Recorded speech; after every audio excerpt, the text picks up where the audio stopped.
ഇതെന്താ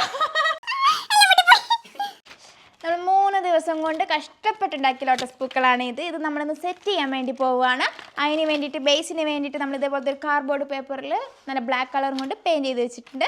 ബ്ലാക്ക് കളറും കൊണ്ട് പെയിൻറ്റ് ചെയ്തിട്ട് ഇങ്ങനെ ആക്കിയിട്ടുണ്ട്. പിന്നെ ഉള്ളിൽ നമ്മൾ ജസ്റ്റ് എന്താണ് കാർഡ്ബോർഡ് ഉപയോഗിച്ചിട്ട് കാർഡ്ബോർഡ് അതിൻ്റെ ഉള്ളിൽ ഇറക്കി വെച്ചിട്ട് ഹോൾ ഇട്ടിട്ടുണ്ട്. എളുപ്പത്തിന് വേണ്ടിയിട്ടാണ്. ഇനി നമുക്ക് ഈ ഹോളിലേക്ക് ഈ പൂക്കൾ ഓരോന്നായിട്ട് ഇറക്കിയിട്ട് സെറ്റ് ചെയ്യാം. ഇതാണ് ഇതിനകത്ത് ഏറ്റവും വലിയ പൂവ്. ഇതിനെ നമ്മൾ എന്ത് ചെയ്തു സെൻറ്ററിൽ സെറ്റ് ചെയ്ത കുഞ്ഞിപ്പൂവിനെ നമുക്ക് ഇവിടെ വെക്കാം. എല്ലാവർക്കും കാണുന്നുണ്ടെന്ന് തോന്നുന്നു.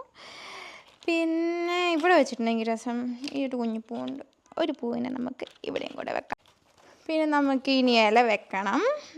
ഈ വലിയ ഇല നമുക്ക് ഇനി എവിടെ വെക്കാം? ഇവിടെ വെച്ച് നോക്കാം. മുട്ടുണ്ടാക്കാനാട്ടോ നമ്മൾ ഏറ്റവും കൂടുതൽ പണിപ്പെട്ടെ. ഭയങ്കര കഷ്ടപ്പെട്ടു മുട്ടുണ്ടാക്കാൻ വേണ്ടി. ഫ്ലവർ നമ്മൾ വേഗം ഉണ്ടാക്കി കഴിഞ്ഞു. ഭംഗിയുണ്ടോ നോക്കാം. ഇല്ലെങ്കിൽ നമുക്കൊന്ന് റീഅറേഞ്ച് ചെയ്യാൻ വേഗം. കുഴപ്പമില്ല അല്ലേ? അപ്പം നമ്മുടെ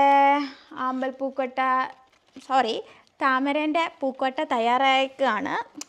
എല്ലാവരും ഒന്ന് ജസ്റ്റ് ട്രൈ ചെയ്യുക. ഫുൾ വീഡിയോ നമ്മുടെ യൂട്യൂബ് ചാനലുണ്ട്. അപ്പോൾ ബൈ.